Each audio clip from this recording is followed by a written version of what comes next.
उत्तर प्रदेश के जिला बरेली में चर्चित मुकुल गुप्ता एनकाउंटर का सच आज भी सवालों के घेरे में है।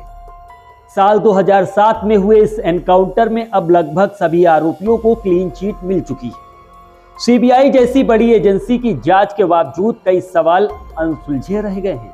कुछ आरोपियों को तो चार्जशीट से ही हटा दिया गया, जबकि बाकियों के खिलाफ सबूत न मिलने की बात कही जा रही है। ऐसे में आज भी सबसे बड़ा सवाल यही है कि निर्दोष मुकुल गुप्ता की मौत का जिम्मेदार आखिर कौन है। मुकुल गुप्ता की इस कहानी में साजिश, सवाल और कई अनकही बातें हैं।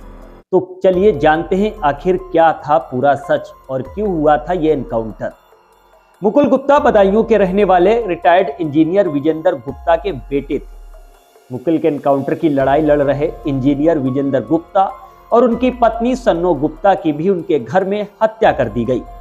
विजेंद्र गुप्ता अपने बेटे मुकुल के बरेली के सीबीगंज थाना क्षेत्र में हुए एनकाउंटर के खिलाफ कानूनी लड़ाई लड़ रहे थे। बताया जा रहा है कि तत्कालीन ट्रेनी एसएसपी जे रविंदर गौड़ के नेतृत्व में ये एनकाउंटर सीबीगंज एसओ विकास सक्सेना और उनकी टीम ने किया था।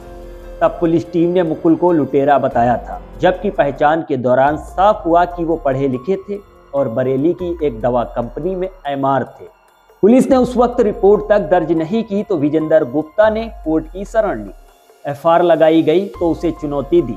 मानवाधिकार आयोग ने एनकाउंटर को गलत मानकर संवेदना के तौर पर उन्हें 5 लाख रुपए का चेक भेजा, तो उनके माता पिता ने वो चेक लौटा दिया।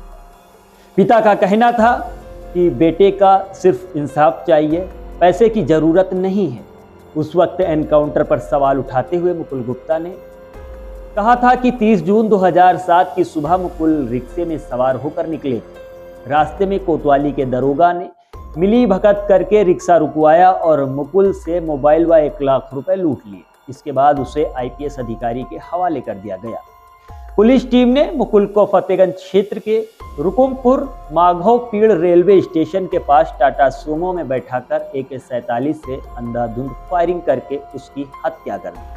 फिर इस हत्या को फर्जी मुठभेड़ बताकर मुकुल पर ही हत्या के प्रयास और अमर्स एक्ट के तहत मुकदमा दर्ज कर दिया गया।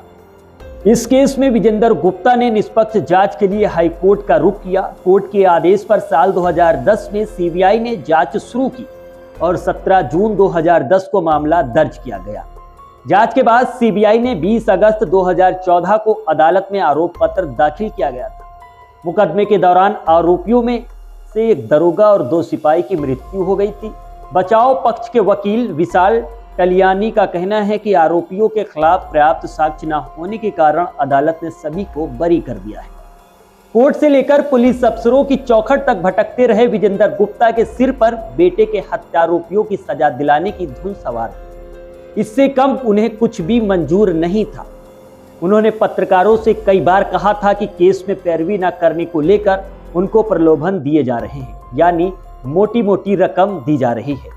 रकम की राशि लाखों से उठकर करोड़ों तक पहुंच गई, पर बुजुर्ग दंपत्ति टस से मस न हुए। दंपत्ति की हत्या से पैरवी की आखिरी कड़ी टूट गई और अब मुकुल के एनकाउंटर का राजपास भी हमेशा के लिए सवालों में घिर कर रह गया है।